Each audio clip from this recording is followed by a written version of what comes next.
This past year, I've had the honor of meeting Assemblywoman Warner, and I've been inspired by her kindness, passion, and care for her community. When she offered me and a friend of mine the opportunity to shadow her earlier this year, I witnessed firsthand her amazing ability to listen to both sides of an argument, always put her constituents first, and her devotion to making our communities better places. She took the time to show us the ins and outs of her work, explain all the details, and introduce us to some of her colleagues. Through this, it was not hard to see how much she cared not only about the New York of today, but also about the New York of tomorrow, and young community members like me, given how well she showed us how to listen, learn, and lead. Even though we may not agree completely on some issues, I have no doubt in saying that she is a truly thoughtful person and that she cares deeply about her community. It is my pleasure to introduce to you our current and hopefully future member of the New York State Assembly, Carrie Warner.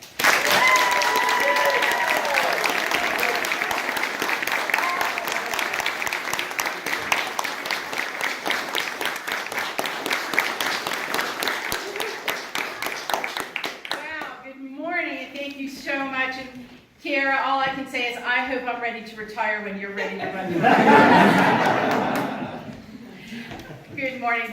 Thank you so much for being here today.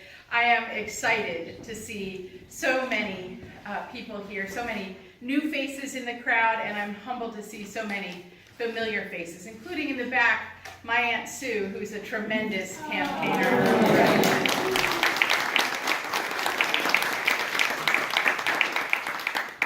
And we are joined today by a number of elected officials, who I would just like to recognize before I launch into my remarks. Sue Cleary, the new supervisor from the town of Salem.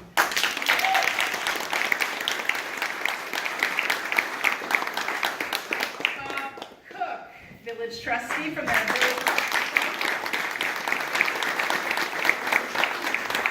Carrie Milton, the supervisor from the town of Fort Edward.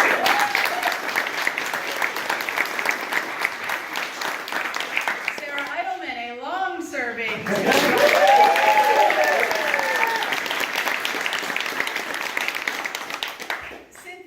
the hardest working campaigner and the newest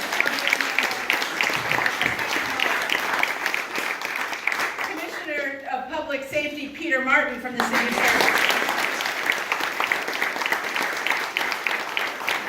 And Colleen Williams representing our great Congressman Paul Tonko.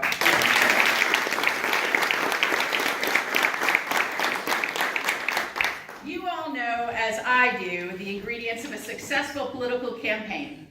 You know, the grinding workload, the volunteer hours that just get longer as the days grow shorter, and the emotional highs and lows that ultimately promise you nothing on the path to election night. But so in interest of everybody's time, let's not beat around the bush.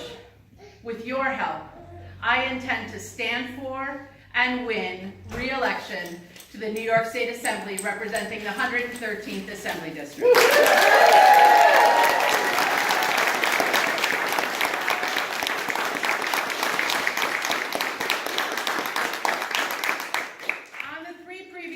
We have come together for this purpose, I've explained to you why I feel qualified to represent you in Albany. And I've covered who I am and what motivates me, what I love about living and working in this very special part of New York State. So today, instead, I'm going to use my time to share with you the most important thing I have learned in my 4 years in office and how it has come to define our ability to get things done. See, the truth of it is, there's no secret handbook that lays out the best practices for being an effective legislator. There's this great orientation where they tell you where the yes and no buttons are, and then you're pretty much on your own. There's really just an administrative budget for organizing your office and the institutional knowledge of those who have served before or longer than you. You rise and fall on your own merits, bookended by an election every 2 years, and the aptitudes of the people with whom you choose to surround yourself. So let me just take a moment to acknowledge my staff, each of whom cares as deeply as I do about public service and who work every day on behalf of the people of this district. Mark Luciano.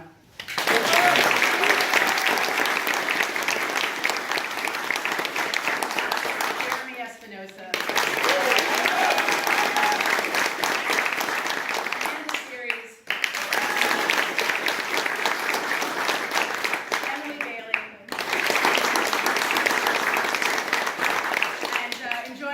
in San Diego is Chris Garofano, and so he's not here today. And they are ably assisted by a large contingent of volunteer interns, many of whom are here today.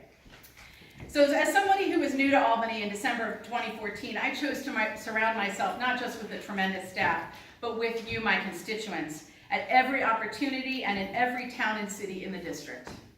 I knew from my previous career in the private sector that it's critically important not just to be seen by those you venture to represent, but to engage with them.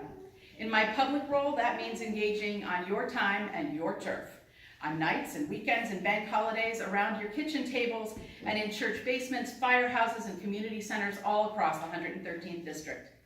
Consistently showing up, expectedly and sometimes unexpectedly, is the best way to avoid being blown off course and losing my best and most valuable asset, the deep and organic connection to the district and to the land and the livelihoods I am paid a full-time taxpayer-funded salary to represent. Now,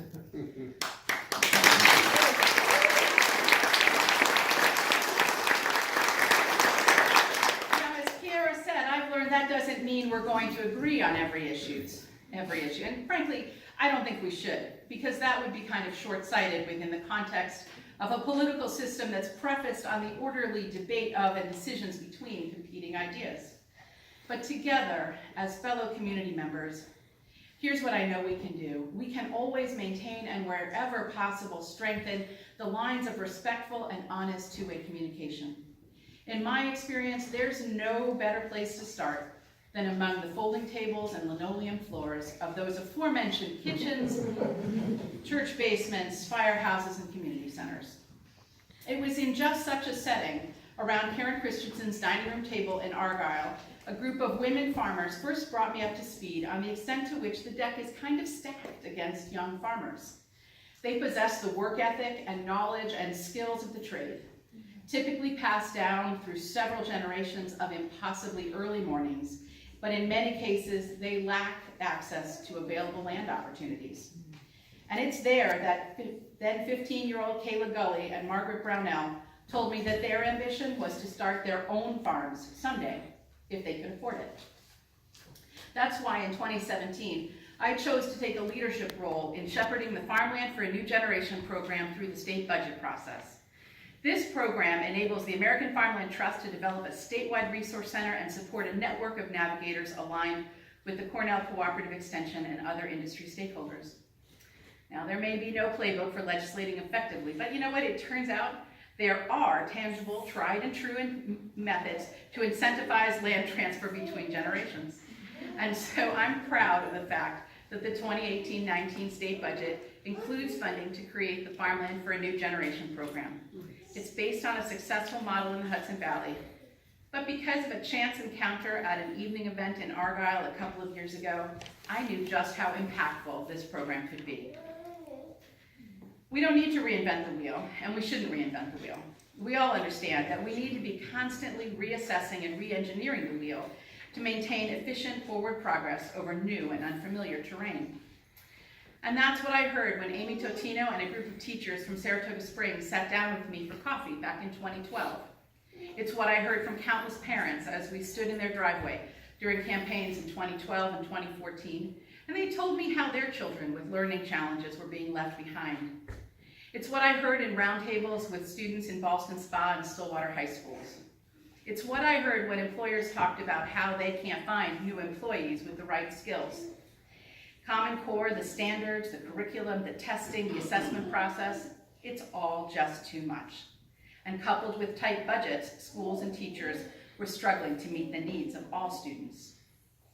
That's why I made it my mission in 2014 to repeal the gap elimination adjustment and make sure our rural schools are fully funded. And that happened in 2016. And it's why in 2015 I pushed for a new region, and Beverly Oderkirk has proven to be a great pick for our district. It's why, with legislators from across the state, this year I voted to get rid of the APPR system and empower teachers, principals, administrators to manage education locally.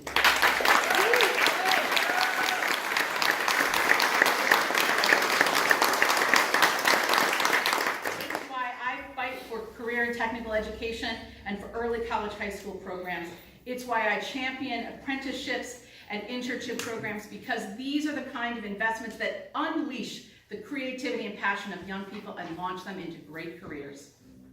Make no mistake, there are a lot of priorities in a state as big as New York. But I believe we are perfectly capable of empowering the next generation with the skill sets required to dream big dreams, while at the same time investing in infrastructure, economic development, and the leading edge businesses that are going to create jobs for this generation to pursue. In every single one of the 16 towns and cities that make up this Assembly District, this represents the best opportunity to summon our strengths, grow our economy, and unlock the potential that exists for each person in the 113th Assembly District. You know why I'm convinced of this? I'm convinced of this because I have logged miles in each and every municipality. I've chatted over pancakes with the hardworking people I represent, probably with all of you.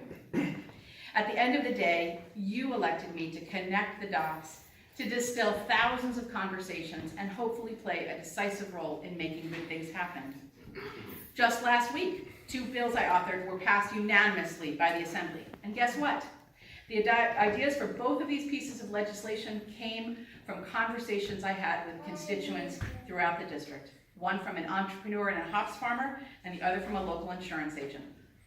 Because Jason Lloyd and his partners in Drytown Hops in Argyle and the good people at R.S. Taylor in Salem and Saratoga Springs came to me about the limited market for locally grown hops, we have now expanded the money for research into hops to grow them here in New York State, and we provided some property tax relief to put hop yards on the same footing as orchards and vineyards, leveling the playing field just a little bit for the agribusiness industry. And you know what? Every single member of the New York State Assembly, Republicans and Democrats alike, voted for this.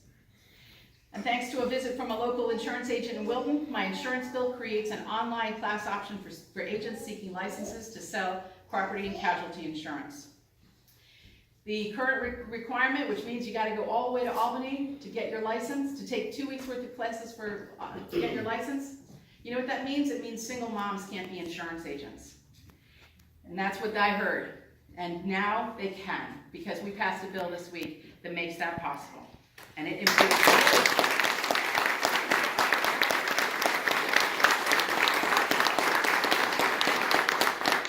It's because Don Patronati and members of the CWA local came to me a couple of winters ago and told me of their fight for a fair contract of Momentum and their concerns for the safety of the community during that strike, that I joined that fight and walked the line together with them in the freezing cold to get a fair contract, to get people back to work, and to ensure our communities remain safe. And it's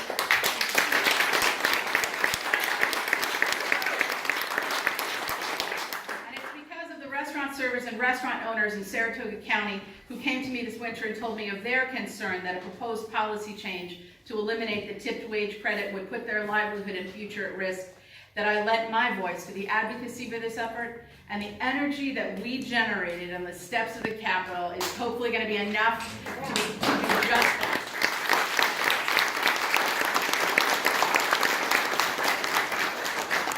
And it's why when 2 women in Mechanicville said they were ready to go back to work full-time as police officers, but the state law said they were too old, that I passed a law to let them take the civil service exam. And just last month, Marie E. Abraham was sworn in as the first woman full-time police officer in the city of Mechanicsville.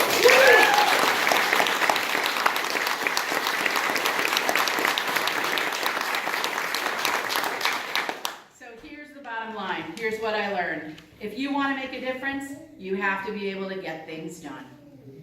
And getting things done means using your ears as much, if not more, than your mouth.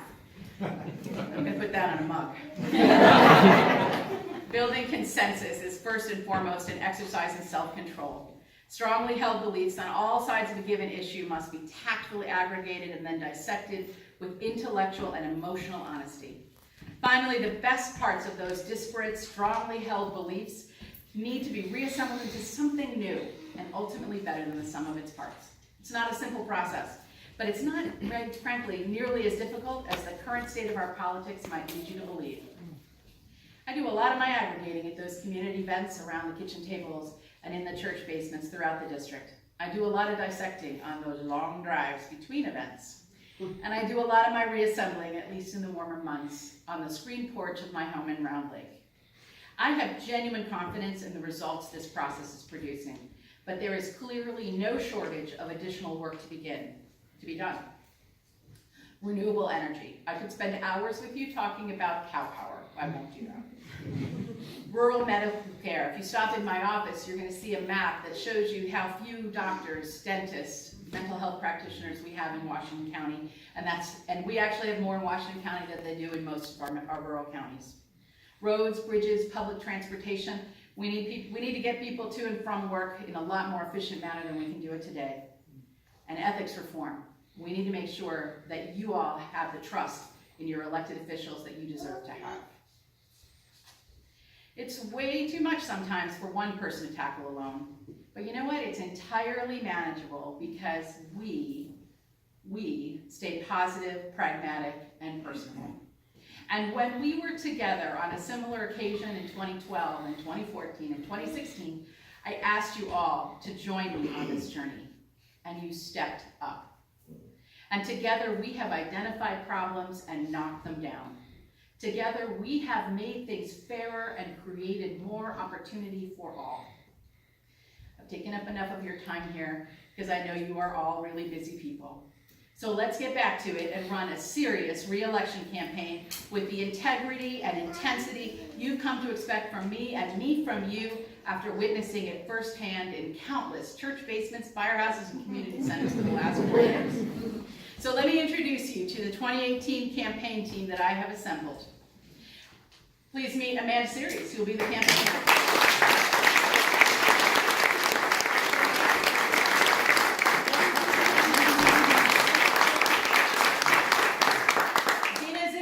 Law school student.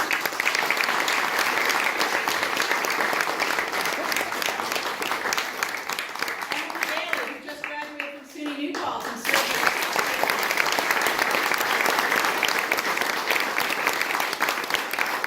Emma Cohen, freshman graduating from SUNY Oneonta.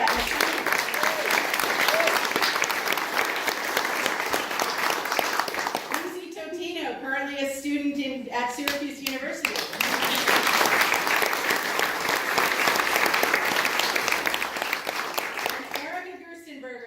Who works for SUNY and is just entering law school. Where's Erica? Erica.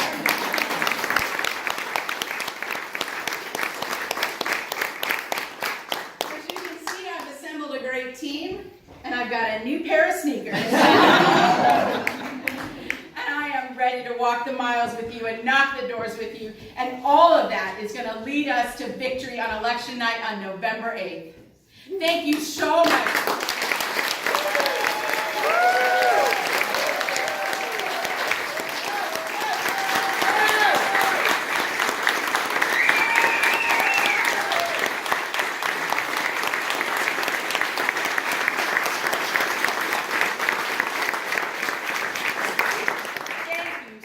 For making our world a better place, for making our part of New York State the best part of New York State. Let's go to victory in November. Thank you very, very much.